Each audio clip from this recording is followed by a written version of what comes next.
thank you all for tuning in on this lovely evening for the chance to, the exclusive chance to watch Fraser, the screening of The Donor. I'm just going to pop in the chat some information about our study so that everyone can, we'll introduce the project, but so before we get started, we're all joining in from many different places and lands across what we now call Canada or Turtle Island. So we'd like to begin with a territorial recognition that while we're in a virtual space, our respective locations are the ancestral and traditional territories of many diverse First Nations, Métis, and Inuit people. And we begin tonight with thanks for being able to come together in the spirit of friendship, respect, and shared knowledges. So we invite folks to put their names in the chat where they're tuning in from. And if you would like to receive the honorarium for this event, we will also need your full name and email address. And we'd also like to thank the CDTRP for hosting this event. The session is being recorded and will be posted online on the CDTRP website and the YouTube channel. The film itself will not appear in the recording, but our discussions will. So a reminder not to miss the CDTRP's 10th annual scientific meeting, which is coming up shortly on December 5th and 7th in Montreal and online. The link will be posted in the chat if you're interested, and you'll also find it on the CDTRP website. And finally, if you'd like to join the CDTRP Patient, Family, and Donor Partnership Platform, they have some great initiatives, some great projects that you can get involved in. The link will also be posted in the chat. So I'll turn it over to Suze, our principal investigator. Yeah. Hi, everyone. I think hopefully you can hear me okay. I will put on my headphones shortly. I just managed to get all of my kids in bed. It's like a, I don't know what, CDTRP miracle that all the children are in bed at the event of the screening time. But welcome. It's really thrilled to get to be here. And as Chloe mentioned, and with the document that's in the chat, tonight's film screening and the Q&A that we're hosting is part of a research project that's called Relationalities of Care. And that's been funded by the University Health Network in Toronto. There's an organization within UHN called Pride in Patient Engagement in Research. And so that program, or the Piper program, supports pilot projects. And this was a pilot project that Chloe Fraser, filmmaker who will meet very shortly, and I were part of. And our work on this pilot project is really to try to better understand the emotional and the relational or relationship impacts of transplantation through artistic mediums such as film. So we also do qualitative research, and with that, in combination with the filmmaking, we're trying to understand whether and how people are prepared or could be better prepared, or in what ways they have been not prepared for those kinds of emotional and relational changes and impacts that happen. And so tonight we're going to be screening the film The Donor, which is a short documentary film by Fraser Allan, who's here today, a documentary filmmaker and also previously a journalist.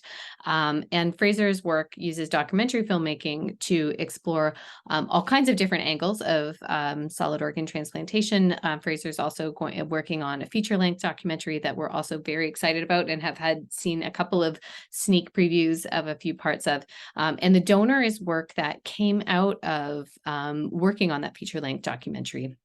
And this is a short film that explores the donor-recipient relationship within living donation and Fraser's experiences of living liver donation in 2020. And so the film's looking at experiences of the uncertainties, shifts in identities, vulnerabilities, both in relation to donor and recipients. And the project emerged out of a broader collaborative research project called the Frictions of Futurity and Cure in Transplantation, which is work that I lead along with my colleague Kelly Fritsch in combination with Chloe. We also have Brad Nessick and Alexander Frankel, who are students. Fraser is part of that project. And as the project has grown, we've had a wonderful group of artists who have been waiting for transplant, or artists who have had solid organ transplant who become collaborators within the project. And so this is a really exciting addition to that. And so our team members here tonight are myself, Suze Berkhout. I'm a psychiatrist and a clinician investigator in Toronto. Chloe Wong-Mersereau was a graduate anthropology student when she started with us, and now we're thrilled that she has moved over to doing work in social work and continues to do research and also increasingly will move into providing care and support for people in health systems. And then Fraser Best. We also, I believe, I'm just looking to see if she's joined at this point, but we have another team member who might be hiding in the screen here. Dr. Saida Hashmi is a psychiatry resident and a research trainee who's also going to be joining us and taking some notes about the kinds of conversations that we're having. From a research perspective, some of the things that we're doing, we want to screen the film, we want to facilitate a question and answer, and we're also going to be transcribing and looking at the discussion that unfolds, because what we're really interested in is the way that things like films can prompt different ways of thinking about experience or ways of sharing and understanding experiences that might not be part of kind of standard approaches in biomedicine. And so that's really what we're interested in. If anyone's sharing any information that's personal information, we'll make sure that anything is de-identified. So removing anything like health information that could identify a person. And also in the spirit of collaboration, our project team is very happy to share things like project notes or transcripts or anything with anyone. And we've provided some information about our project and also contact information for us if anyone wants to reach out. So with that in mind, I will stop talking and let's get to meeting our filmmaker. So I'll let Chloe introduce Fraser, and then Fraser can say a few words, and then we will not talk too long. We'll get into actually watching the film. So I'll introduce our filmmaker. Fraser Allan Best is a Toronto-based photographer and filmmaker with a background in television news. And after leaving a career as a Capitol Hill correspondent in Washington, he attended to his health and Best received a live liver transplant in 2020. And since then, he's been focused on using documentary filmmaking to tell stories about transplant, including a full-length documentary film about his own transplant journey, which is currently in production, well, I guess it's done now. But and today we'll be sharing a short. If Fraser, you'd like to say something more or want to add? Sure, I'll jump in. I guess I'll give some background on how the documentary came to be, which is that I've made short documentaries in the past, but they weren't about anything remotely health related. As Chloe mentioned, I was a reporter in the US for a while, and I made some kind of short documentaries for PBS and a few other stations. And but the kind of a strange thing happened when I left that career. My health went downhill rather quickly, and during that period, I was kind of in this practice of filming things all the time because that was my job. And so I was kind of used to turning cameras on a regular basis. So I kind of kept that going through what initially was just a period of particularly bad health, without a specific vision for how the documentary would turn out, or whether I was even filming a documentary. Right? It's I guess the unique thing about this documentary is that it's first of all a story about transplant from a first-person perspective, which is a kind of an uncommon way to talk about transplant, just because usually people are not in the position to be making a film about transplant as they're going through that experience. And it's also, I want to kind of say up front, is that it's about donors, but most people don't know they're donors. I'm aware that though I'm a transplant recipient, most people are, receive a liver from a cadaveric donor, from a dead donor. And so I guess I was hoping for this documentary to be about live liver donation, because that's what I think is unique about this, and it's about my donor first and foremost. but I hope it'll also have some relevance to the majority of people who may have a relationship with their donor but not know them. So I hope that everyone enjoys this short film, The Donor. And I think I can pass it back to Chloe. Are we good to go directly to the film? I'll pass it back to you.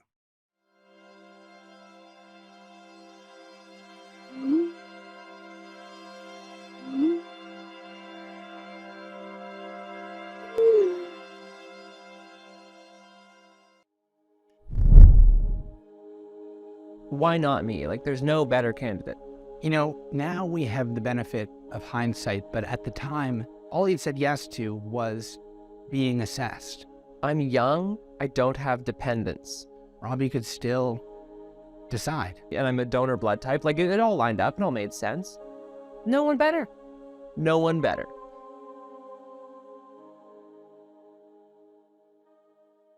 My mom demanded to have the little info packet. She read that a few times. She highlighted it. She wanted to make sure that it was, you know, a reasonable thing to do. If I asked her, how are you feeling about this? She would be like, I'm proud of you. She probably would start talking about that, not talk about that worried.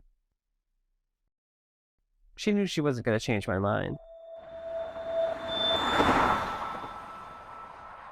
I remember driving him to the hospital for those assessments. He could still not match, and he could still back out. They would just tell me, it looks like Robbie didn't match. He's not compatible. This was still the decision-making stage. Okay, you can only do this once. If I have a child down the road and that child needs a liver, I won't be able to give them a liver now. But my identical twin brother, whose liver is genetically the same, has given me the promise that I got you if you have a kid who needs one. I got you. Or if I needed one, if like the surgery went bad and now all of a sudden Fraser's got mine, but mine is failing, well, Rory would do the surgery for me. So Rory, my twin brother, just got it right away, totally understood what the move was and was like, hell yeah, bro. Like, yes.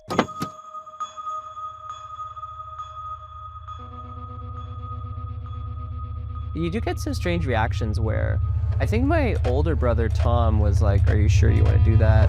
Who is this guy? How long have you known him for? And I were like, 3 years, really? Like, big way? And they'd be like, what? Like, what is this guy? Like an angel? I wouldn't say angel because it's hard to live up to angel.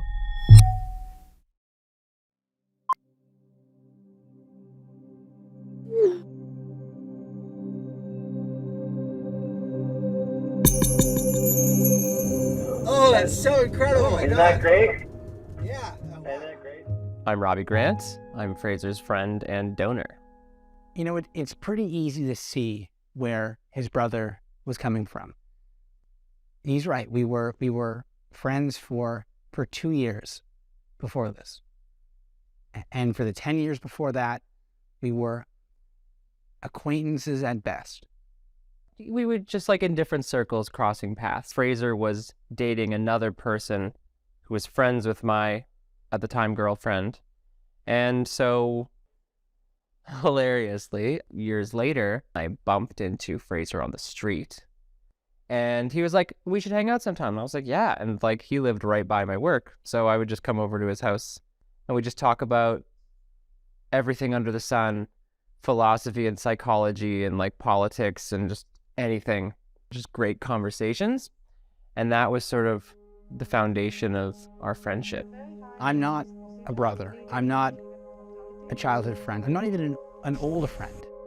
But that Dowd, the one that Robbie's older brother had, that's what makes Robbie the perfect donor. It's a very high risk procedure, bleeding, even mortality, sure.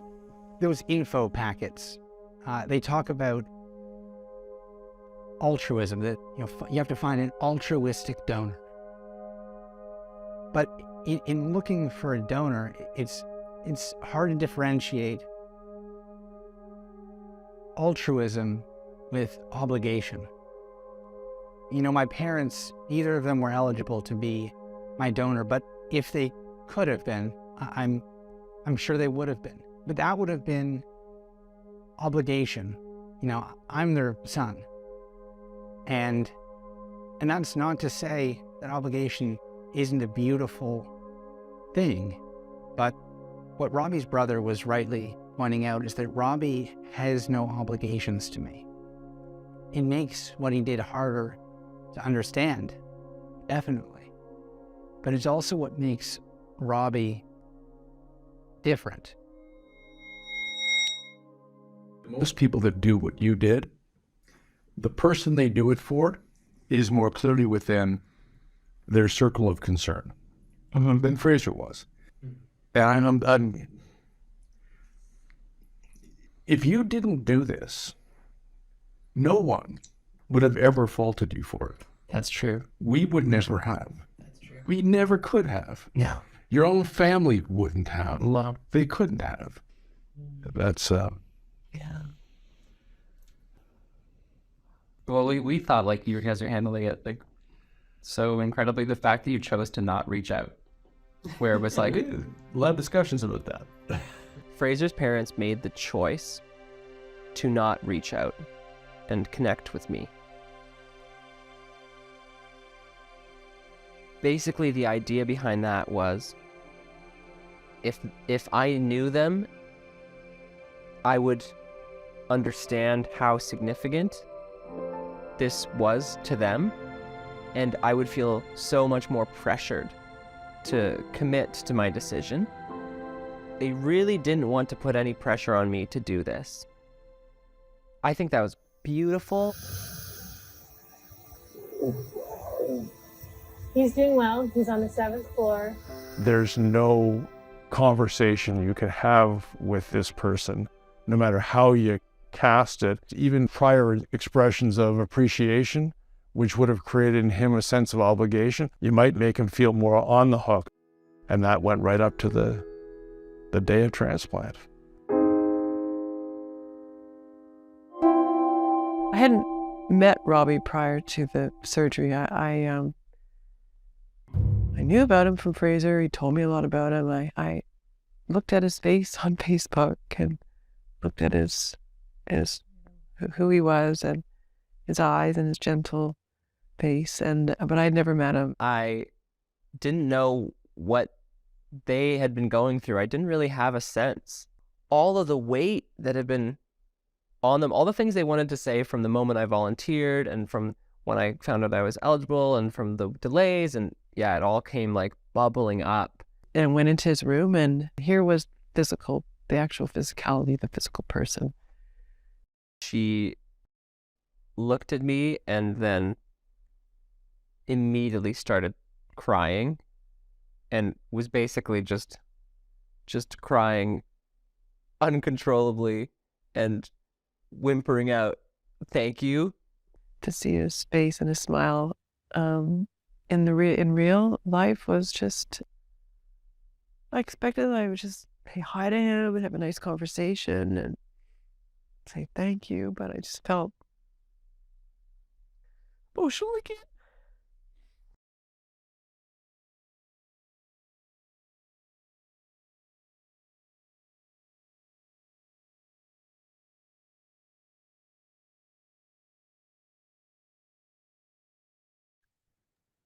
Thank you so much. A round of applause for Fraser. Thank you so much. We've got lots of reactions and comments starting to populate into the chat.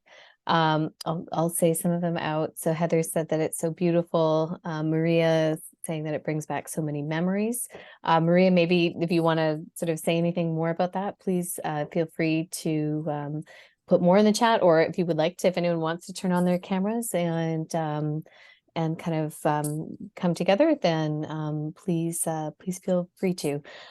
Jane has said it's beautiful, and Sandra, fantastic. Nadine has said it's so moving and powerful, and Afsana said it's amazing. Donna brings back memories for Donna as well. Donna and maybe Maria, did you want to share anything about the memories that the film was bringing back for you? Please go ahead, Maria. Good evening, everyone. I'm Maria Moray, and I'm a living liver recipient. And in 2021, and so I'm sitting here a little bit choked up because of a lot of images in the short film. Looking at the rooms inside UHN, that's where I had my transplant. Driving up the University Avenue when you were in your car just sort of brings back a lot of emotion, moving around in the hallways and all the hookups. So it is very, very, it's extremely realistic in terms of the perspective from a patient level. I wrote down a few things that I sort of reacted to with my donor. So my donor, I knew her for 14 years, part of a circle of mums that we all had our first child at the same time. And we have continued to know each other. So I did a social media campaign. I had 6 people register to be donors. And my friend came forward from this circle of mums to say, wait a minute, I'm already going through the evaluation process. And so one of the things that Robbie said is like, why not me? And my donor said, Maria, this is a choice and not an obligation. So that kind of resonated with me, the altruistic, she is not family. And so why would somebody who isn't directly related give? And one of her sort of reasons was she's 10 years younger than me and lost her husband at 40 to colon cancer, and she couldn't save him. She couldn't donate anything to him, but she took this opportunity and made a choice to save me. Thank you. Thanks so much, Maria. That's I think that's one of the things that we've really, and I won't talk too long, so in case Fraser wants to also sort of jump in, so Fraser, definitely do. And I think that's one of those things that we've been wanting to try to understand are the kinds of ways in which our sort of networks of care expand. And so you've got sort of this kind of caring relationship between a spouse, and then it's sort of expanded because of the sort of the ways that did or didn't happen into these other kinds of things that people kind of become kin with each other in some way. Fraser, I don't know if you want to jump in, and then maybe we'll see if Donna wants to share. Yeah, I mean, I wanted to respond to kind of 2 things you said there. First, yeah, the fact that you kind of connected with some of the locations that I included there. I mean, I think my former self, as a journalist, I would have kind of recoiled from the kind of not totally pristine looking footage that I used.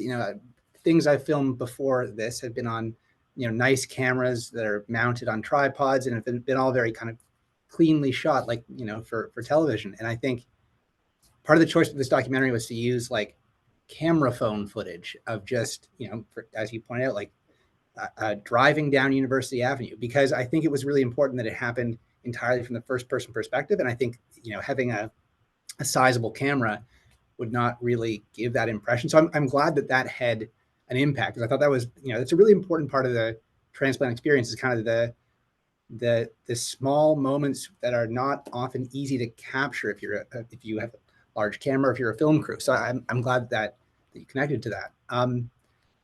In terms of, I mean, also the part of what I was trying to get at with, in this was something I think you also mentioned in relation to your own donor, is that there's a strange tension between how close you are to your donor. I think the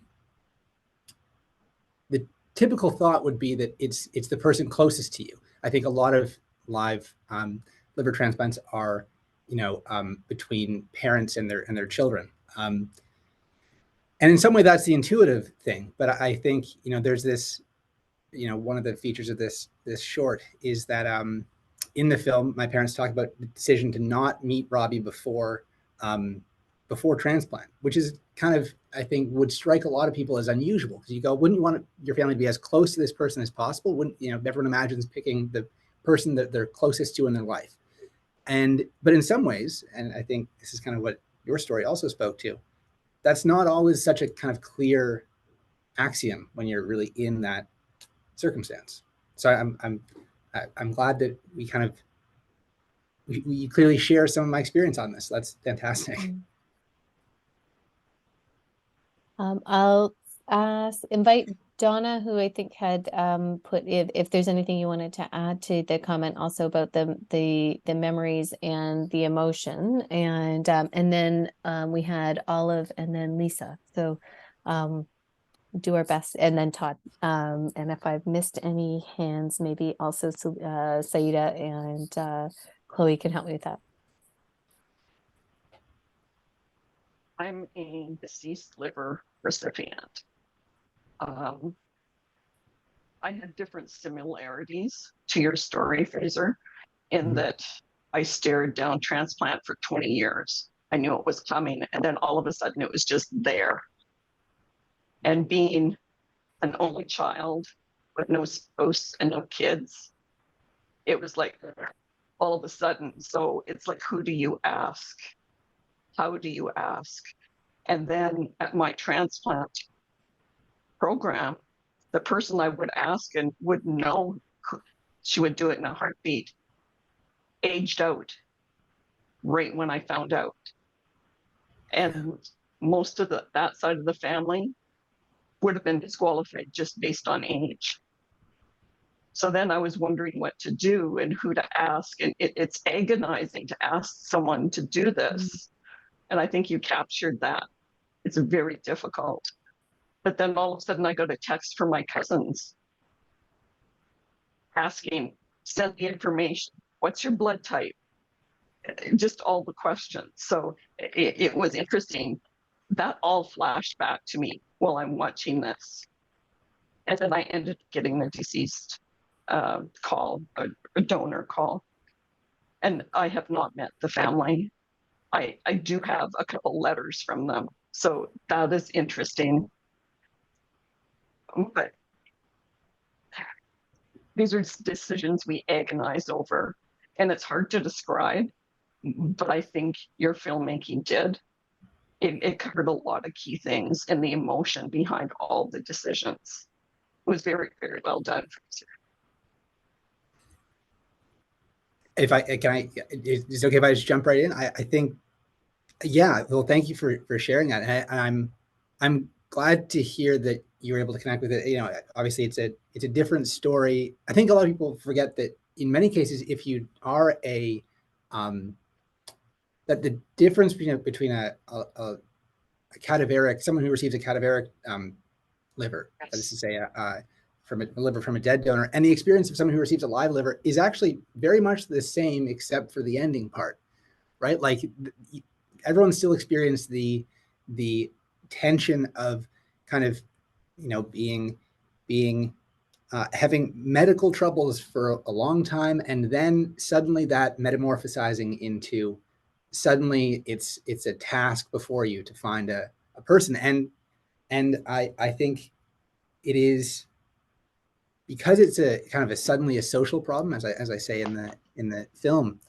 There's this I hoped that the film would capture a bit of how startling that transition is, and how from to suddenly face this problem of finding a donor, and that it's inherently a giant ask that I think is unlike anything else most people ever encounter. Monumental. Yeah, and as you say, it's like it's even if you end up with a cadaveric transplant, it's that experience alone of the time when you don't know how the story's going to end, whether you're going to find someone, and whether you're going to live in time is I would say at least in my case, and hopefully the film spoke to this, a massive part of the story.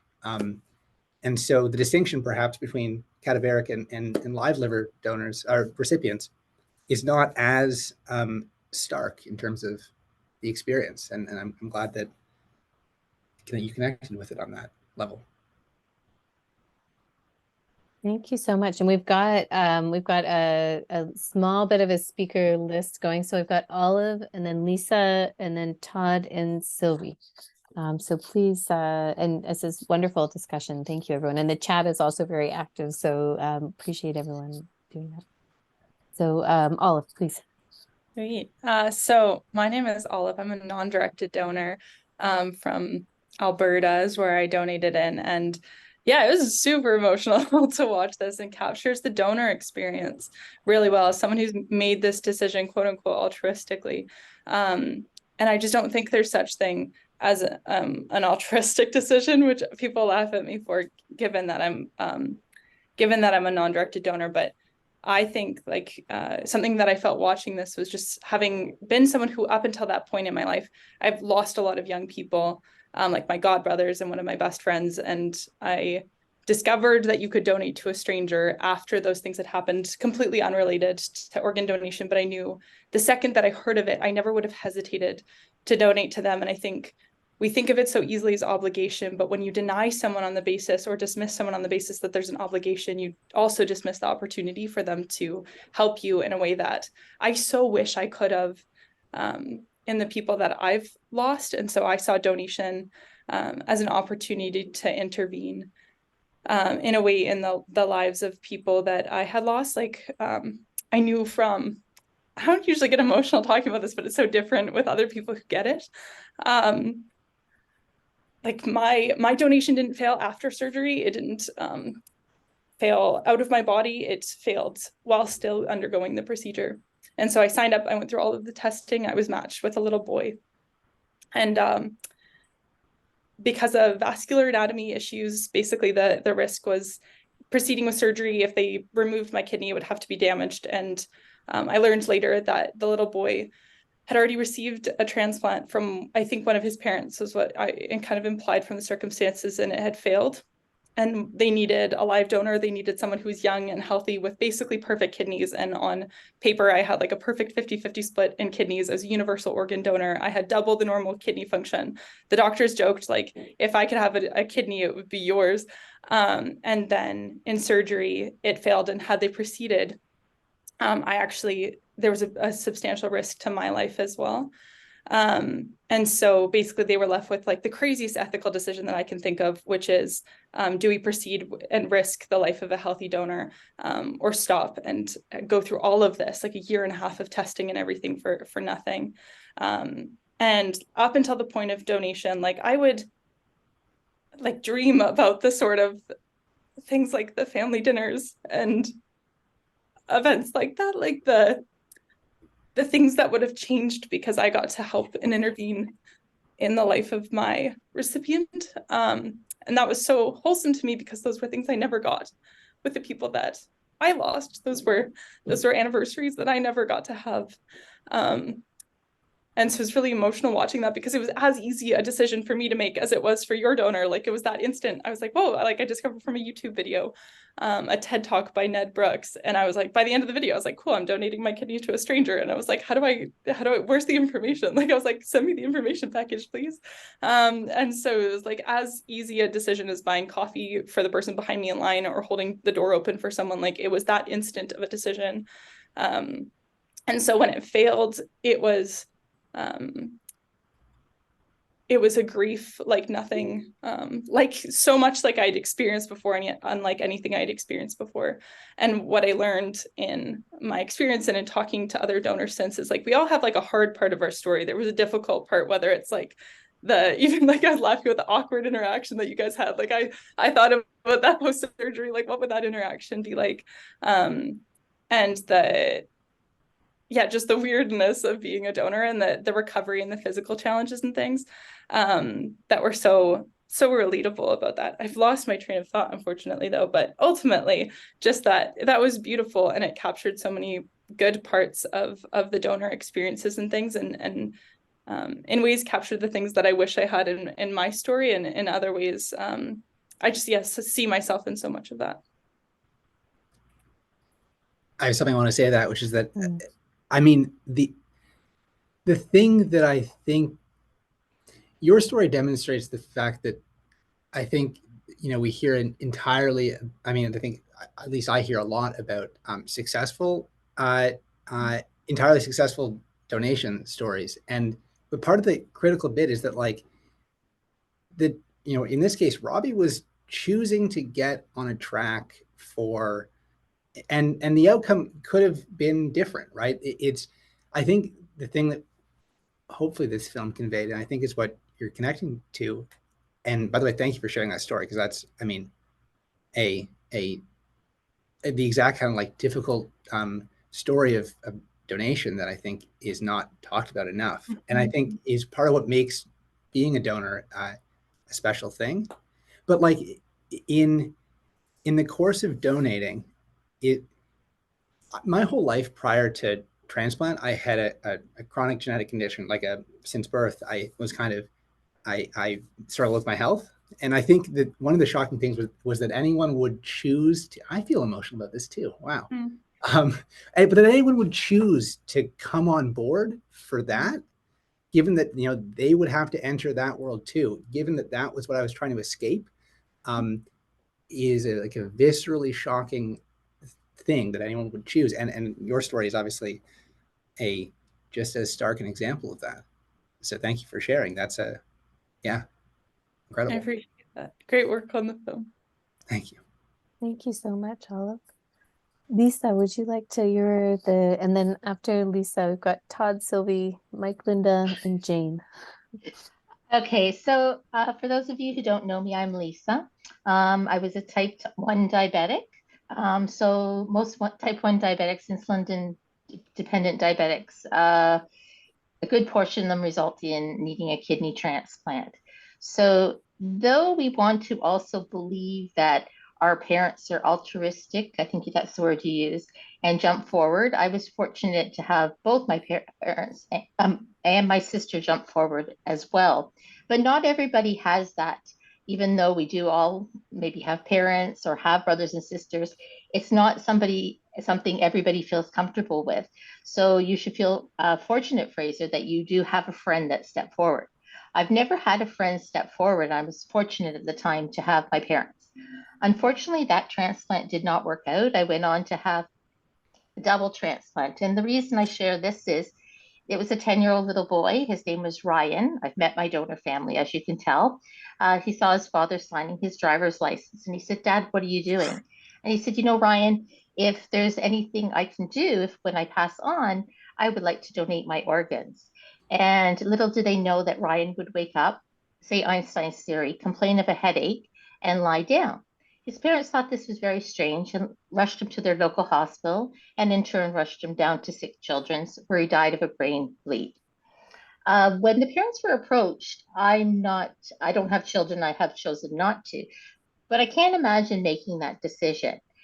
But in regards to speaking to Nancy and her husband Dale over the years about different things and doing different talks with them, I find that the more information that we share between us made it easier for us in regards to, I know it's an individual decision, but getting to know the donor, getting to know what their perspective are on things, getting to know, I'll give you an example, her son's likes and dislikes. I used to be a huge fan of Diet Coke, let's just use that one. And after the transplant, you'll really rarely see me with a pop in my hand. So do we take on things from our donors or whatnot? I enjoyed the film. I just wanted to give a different perspective to this film. I did have a pancreas transplant again after that because I had a pancreas that failed, and that failed as well. So I now have a kidney for 26 years. Thanks so much, Lisa. And do you feel like the film, were there things that we're one of the things that we've been interested in has been like how things like films can help facilitate these kinds of conversations about, I'm curious if sort of this is the kind of space when we talk about Yeah, sorry, Susie. I think when we talk about organ donation, not everybody is comfortable with the topic. I think it's very important that we make people aware that there is a need out there. We've come a long way since when I had my transplant 26, 27 years ago in regards to social media, in regards to films like this coming out. Um, even like I'm sorry, is it Olive? I'm sorry, I'm blind with one of my eyes. Even she said, stepping forward, there was no such thing as altruistic donors like herself, who basically had no need to step forward, like didn't really even know who she was stepping forward to at the time. So we've come a long way, but education is a big, huge high school. I speak in the high schools as well about organ donation. I speak through different organizations and whatnot. But I think it's most important to get the word out there that there is a need and where that need goes and what happens after you get a transplant and whatnot. So I think that's a very important part. Thank you so much. Is Todd had a hand, but I'm not sure if I see Todd, but my screen might have moved. Hi there. Hi, welcome. You were next on my list. And then I had Sylvie, Mike, Linda, Jane, and I think that's our list so far. Please jump in.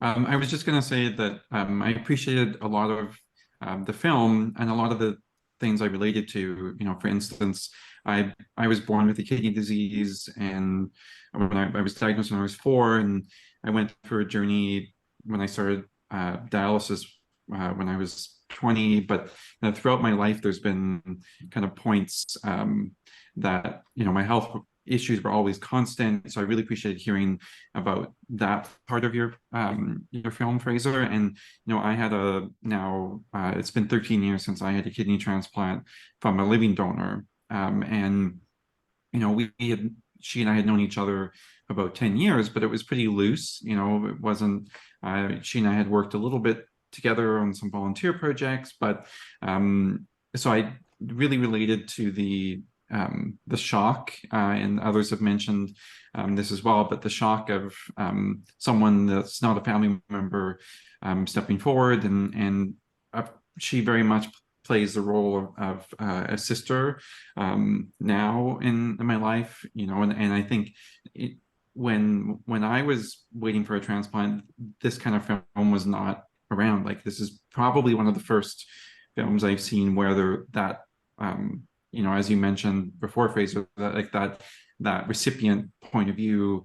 I haven't seen a film from that perspective before, and I think, you know, when it comes to donors or people who are considering, I almost feel, you know, what we saw should, you know, or something like that should be almost mandatory as part of that, like, package of information, because I think there's a lot of, you know, obviously there's a lot of questions, and families and friends have very different perspective on why living donors want to donate. But you know, all that to say, I think we need these kinds of stories told, you know, especially from a living donor perspective, because, you know, in my case, my story is a little bit more complicated because I was adopted. So my immediate family were not necessarily donors, and, you know, I've been asked before, you know, from people who have asked me about my story, about, you know, the donors perspective and the journey, and it's not easy, you know, not just the decision to want to donate, but then the whole process is quite onerous. But all to say, I was impressed by the film. Well, thank you very much. I mean, yeah, I mean, part of what I hoped for, at the time that I was going through transplant, I kind of noticed this absence of documentaries or of any film about that followed from the patient's perspective, and it's even harder to follow, you know, as this film tried to do, from the donor's perspective. I think a lot of even making this film, the project of making this film was kind of you know, retroactively reconstructing Robbie's side of the story, because obviously, as you probably saw in the footage, there's a real absence. You see kind of my first person perspective, and when I'm with Robbie, that works. But yeah, it's hard to understand, especially, it's hard to understand what it's like to go through the process of receiving a transplant, but it's hard to capture the donor side of the story. And I agree. This was kind of I'm hoping to share a perspective on transplant that I would have wished to have seen before. So I'm glad that you see it that way as well. That's great.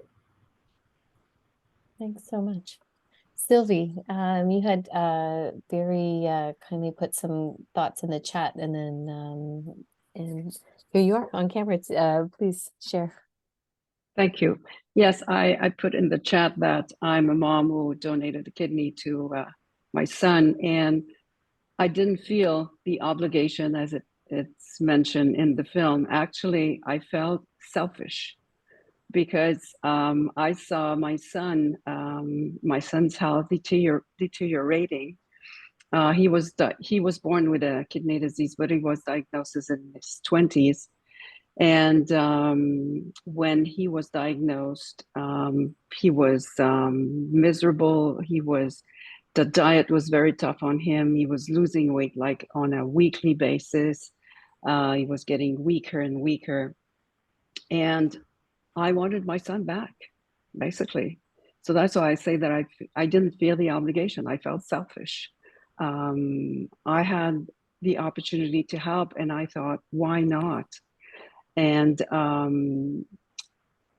so I wanted to react to that. The second thing I wanted to react to is it's also stressful for a donor, because when you know that you're the hope for someone, you don't want to disappoint that person. And every time I was getting results from tests, I was hoping that everything would go okay, because I didn't want to make that phone call to my son to say it's not going to work. It would have been tough. I think it would have been very tough on me and very tough on him too. I don't know how many times my son told me, "Mom, you don't have to do that." And I would just say, "Just shut up. Just let me do this. Just shut up. I want to do this." And unfortunately, he lost that kidney, rejected that kidney in 2021. Was now on the list of the highly sensitized, got on dialysis for about 7 months, then got a second transplant from a deceased donor. But in between the time we knew he was in rejection and the time he got his second transplant, we had 5 people. We didn't ask, but we had 5 people who stood up to be a potential donor. None of them were a match because he was highly sensitized, but 2 of them agreed, actually 3 of them agreed to be on the pair exchange program. And I'd like to believe that the reason why it happened this way is because I'm a very outspoken person. I talk a lot. And so when I was going through all the process, I was talking about my journey.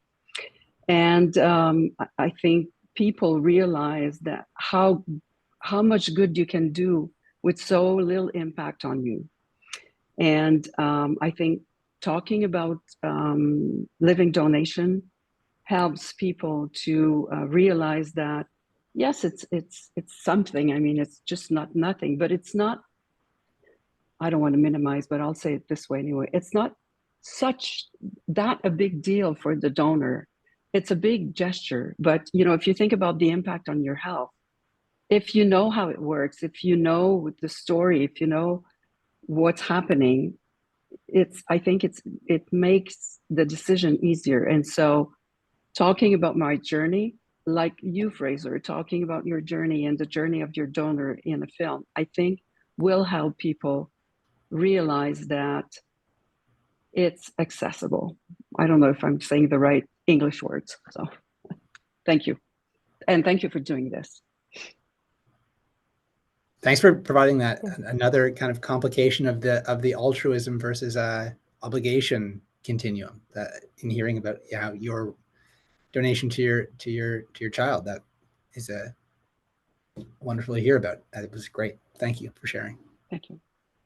And I think the other thing I just Afsana's popped into the chat on sort of this sort of same kind of theme about the living donation, and I think this sort of resonates with what Sylvie's saying, is that originally Afsana's saying I didn't have it in me to ask the people I cared about to go through such a tough surgery, and it was a fine line between transplantation and palliation, but one of their doctors had said, don't take that choice away from someone out there who wants to do this, which is I think it's such an interesting way to kind of be thinking about this. And it makes me think about the ways in which what this speaks to is maybe the importance of thinking about this in terms of things like even like ethics, of like much more in a relational and care-based kind of ethics than the sort of altruism, autonomy kind of way that people tend to think about. We tend to think about things like ethical decisions and stuff in Western medicine.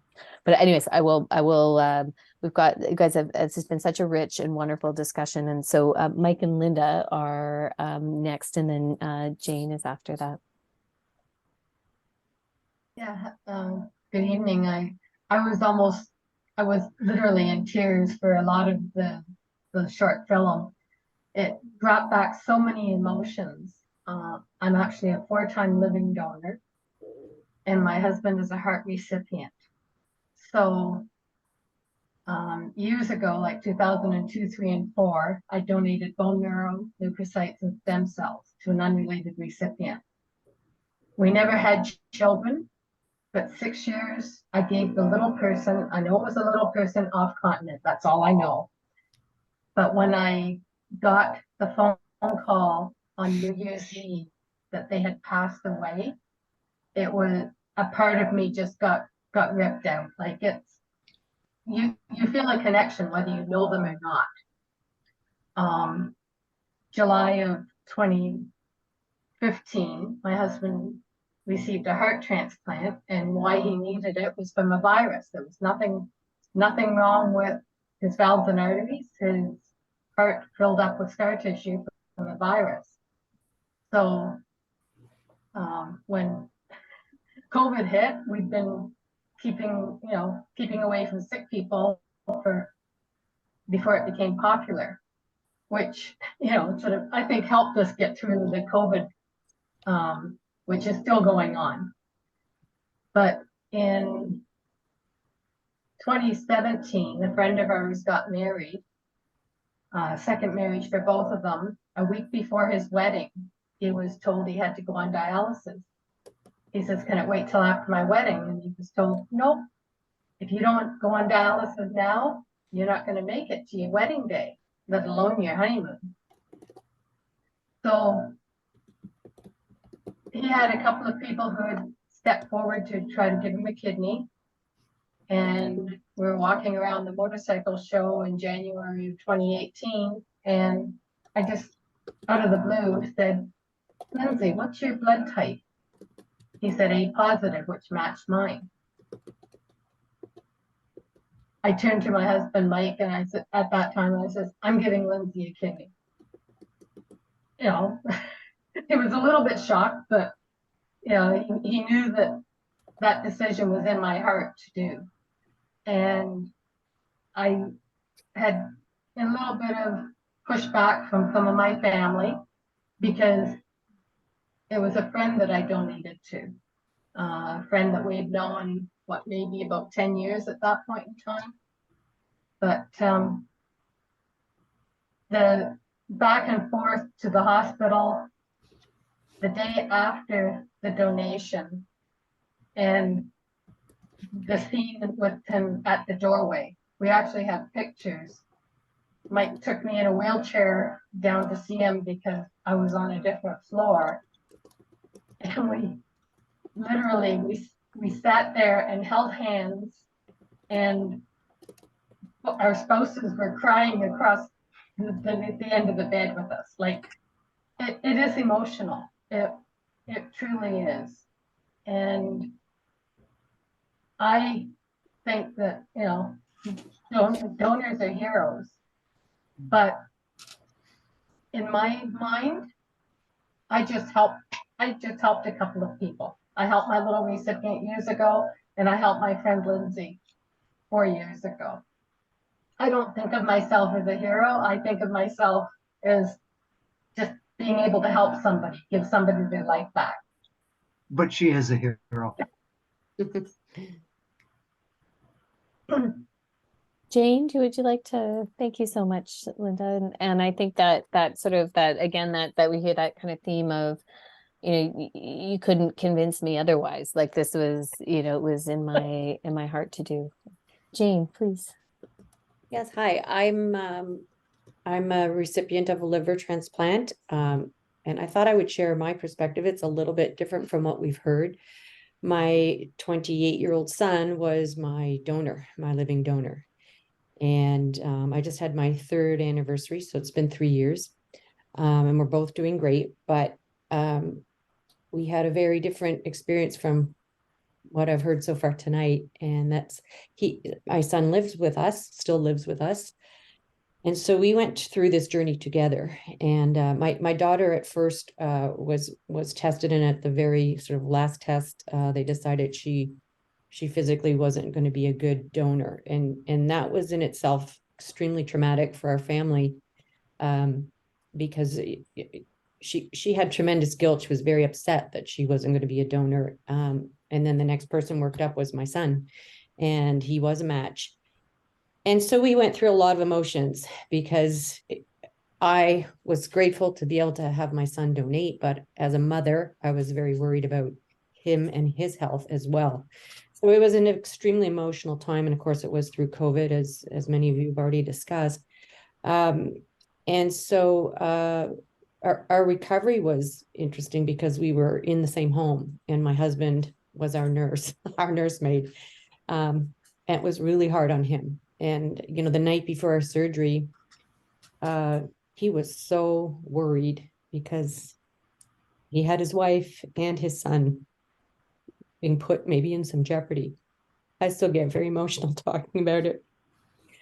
But thankfully, everything worked out well. But it was very difficult in our recovery, because I could see him suffering. And as his mother, I felt tremendous guilt. And you never want to see your child in pain. So he did it for me, and he had a terrible recovery. He had a lot of nausea and a lot of pain. And as all of you know who have had a surgery, it's excruciatingly painful to have any kind of stomach pain. But it was very difficult for me to stand by and watch it, and try to focus on my own recovery and my own health, and yet try and be there for him as well. So I think there were lots of reasons why I was grateful that I had my son. I really felt comforted by the fact that he originated in me, and then he gave me a part of him back to me. There was such a comfort. I can't even describe how I felt about that aspect of it. But at the same time, whenever I see him struggle, and he went through a bit of a tough time through COVID. He was in the restaurant industry, he got laid off. He was a student, went back to school. It wasn't an easy time, and he suffered a little bit with some mental health afterwards. So our journey was very difficult in the post sort of recovery stage, because we were in the same household, and really, trying to help each other out and stay very open and communicative, and not, he didn't want me to feel bad or guilty, and yet you can't help to do that, I think, as a mother and as the recipient. So we're in a great place. Everyone's healthy and happy. But I still, I look at him some days and I just think, like, I can't believe he did that for me. And it's an unbelievable bond that we'll share forever. And we do celebrate our anniversary very much so. It's still in a very emotional day, actually, our anniversary. And it's so hard to put into words how grateful I am, and also how grateful I am to my husband for being able to help both of us, recover through that post-transplant journey.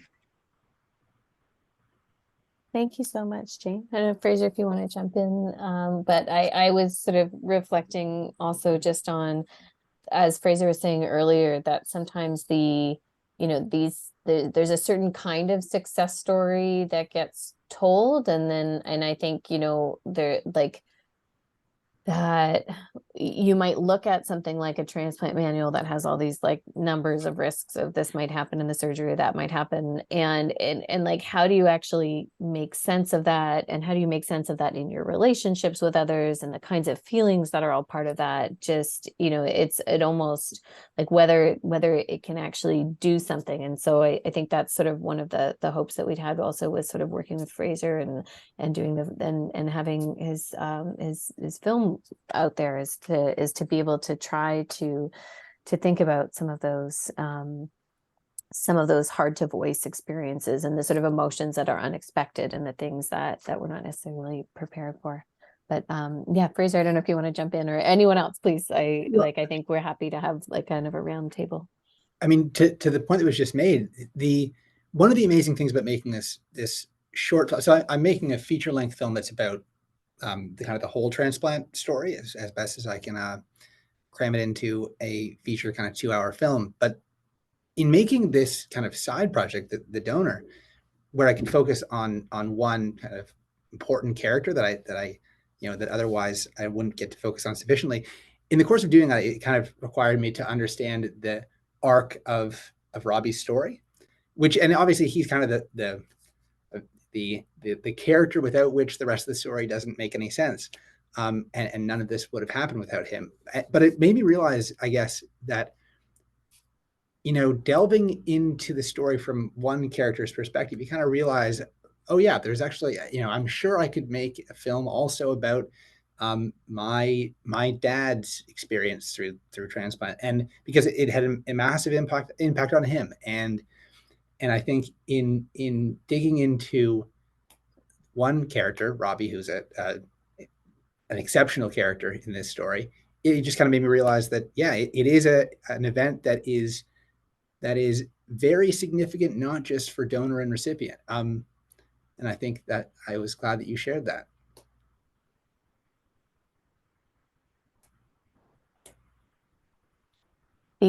It's been such an amazing discussion, and I think the sense I think that I have anyways from everything that people have shared and from the chat and the reactions has been that there's a need for the kinds of things that kind of open up these sorts of reflections. And I think Chloe and Fraser, and then we also are joined tonight by Shabnam, who is in the audience, were part of a group of people who, filmmakers who worked with our team to create to help liver transplant recipients create digital stories. And sort of similarly, this is the sort of thing where I think one of the unexpected things from the research team was just the way that the emotional experience was one where sometimes when life kind of carries on and you've been fortunate enough to have mostly, good enough kinds of experiences, that these sorts of emotional experiences get kind of packed away.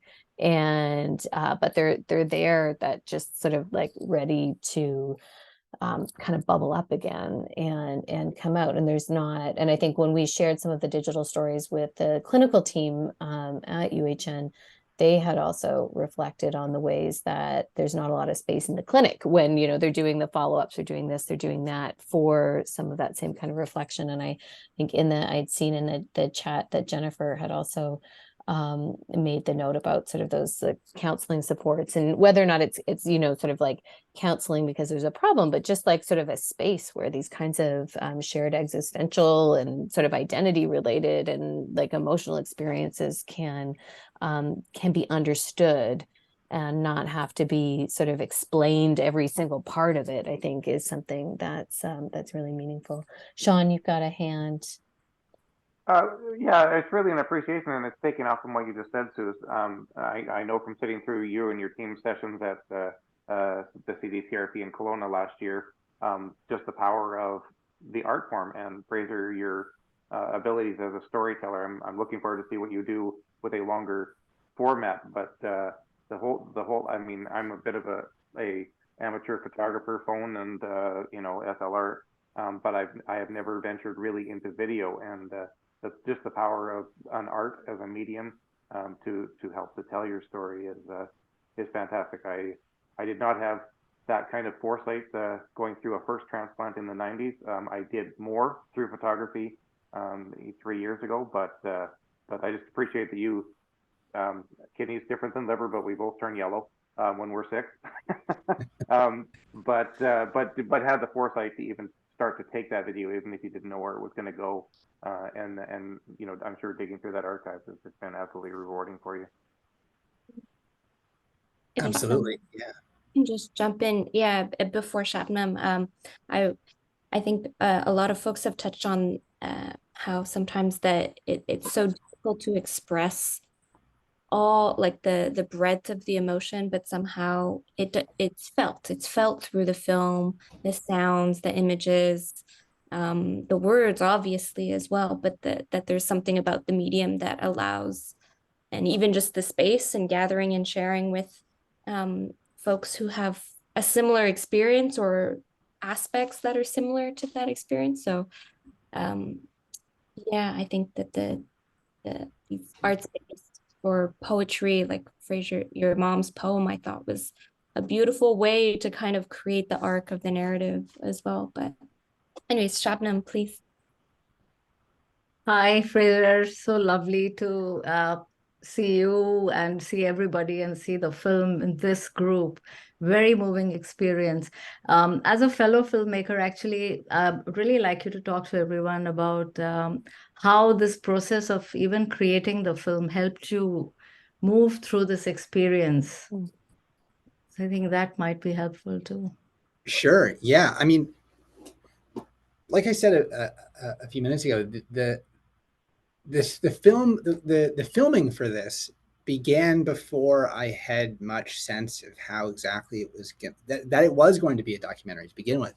And I think like during it was helpful because I guess I felt like I had a project I was doing. I mean, it's chaotically filmed, but I think there was the idea that this is going to sound very cheesy, so bear with me, folks. But that I was telling a story was kind of nice because somewhere in the middle of Transplant, I kind of had some vision that I was going to construct this into a documentary, and there was something kind of helpful about thinking about the story, about the idea that I was in a story, that there was going to be a beginning, middle, and end. Somehow I would pull that out of this because you can kind of get lost in the chaos of Transplant, and though I wasn't always the one behind the camera, I had to rely on some other people to hold the camera at times. I think there was something cathartic about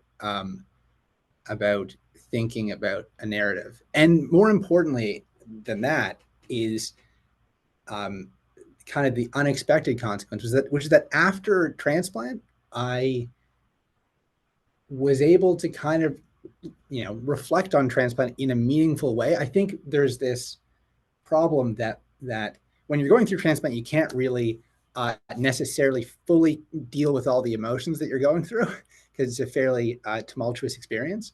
But the process of taking the archival footage and sifting through it, I have just hundreds of hours of footage, most of which is as chaotic and unclear as my actual memory of Transplant is. But that process is a helpful one for understanding Transplant. I mean, Transplant for me also there was a massive shift in my own identity from before and after, and for understanding Robbie, who's now a very important person to me and has the feeling of family, which is kind of a funny circular reality, is that he started out as being notable for being not a family member when you might expect a donor to be a family member, and then the time after Transplant where he because of the fact that I am some percentage Robbie, he now feels, at least to me, like a family member and not a friend, which is an interesting space for him to hold. To come back to your question, Shabnam, how did filmmaking impact it? I guess it just led me to impact the experience itself. I guess just led me to think of things narratively and notice how exactly my life and the relationships in my life changed from before to after in a way that I think is otherwise kind of easy to lose in the chaos. Hopefully that was somewhat clarifying. Thanks, Fraser. I see Alistair has the hand. I had said, Shabnam, we sort of appreciate everyone's time, and we've got a couple little small announcements to finish off with. But Alistair, please take it away and jump in.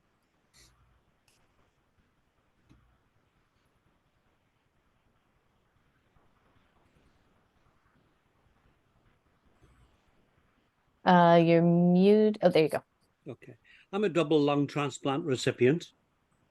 No idea who my donor was, and that's a bit of a problem for me because I would love to know what this person was like. I'm aware that the lungs that I've got will never be my lungs, right? They're a different DNA. I'm taking anti-rejection drugs so my body doesn't reject my lungs. But every breath I take, I realize, I'm breathing through somebody else's lungs. And that really is very powerful because on a spiritual level, I also sometimes sense this other person that, like Fraser was saying, I feel like I'm also somebody else now. But it would have been wonderful to know who this person was. But in Ontario, we're not allowed to know. And that's a shame because I would love this person to know what I've done with the gift of life. I think he'd be very, very pleased. Thank you for everybody. Thank you so much, Alistair. I think that's just a lovely place for us to pause, thinking about the time and thinking about those sorts of, what you're speaking to are the connections that are there. These are social connections, they're bodied connections, they are emotional connections, and they travel across time and space. And so I think with that, we want to thank CDTRP for hosting the event. This session is recorded, as Chloe mentioned. The film won't be recorded or in the recording itself. This is sort of a premiere, this is a preview screening, and so Fraser may be showing some of their work elsewhere as well. We'll certainly let people know. We put in the chat the information about the project. Thank you again. We will be saving the chat, and everyone who was able to provide us with their name and email address. If you'd like to be able to have the honorarium, we will be able to send that to you electronically. And if you'd like to get an email when the feature film is released, we will also, our project team, when after Fraser has sort of the first round of, sort of like fancy TIFF kind of premieres, we will host a screening event in the Toronto area as well. And so we really are, so happy that people are interested in this. If this is something that was you found was helpful in some kind of way, if there's anything that you're thinking about down the road, feel free to reach out.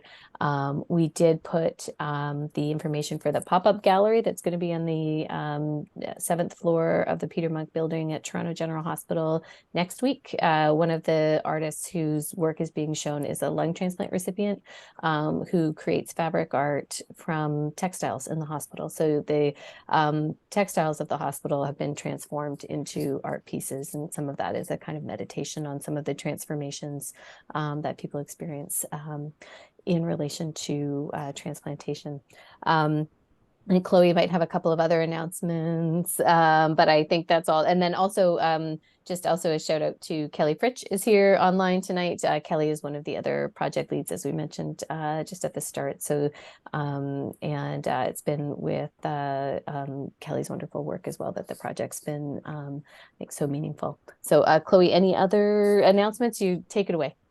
No other announcements. I'll just maybe reiterate that the CDTRP's 10th annual scientific meeting is coming up December 5th and 7th. And so we'll be participating in that, as Suze had mentioned. If anyone is interested in joining the CDTRP Patient, Family, and Donor Partnership Platform, the link can be found in the chat earlier on, or also through the website portal for anyone involved. There's lots of really amazing projects. And I just wanted to thank everyone for such a rich discussion and sharing your stories with us and sharing these very intimate moments. It was really such a powerful discussion and such a heartwarming and heartfelt and very special space to be in, coming all together. So thank you so much for coming. Yeah. Thank you, everyone. Everybody. Thank you. Thank you so everyone. much. Glad you enjoyed.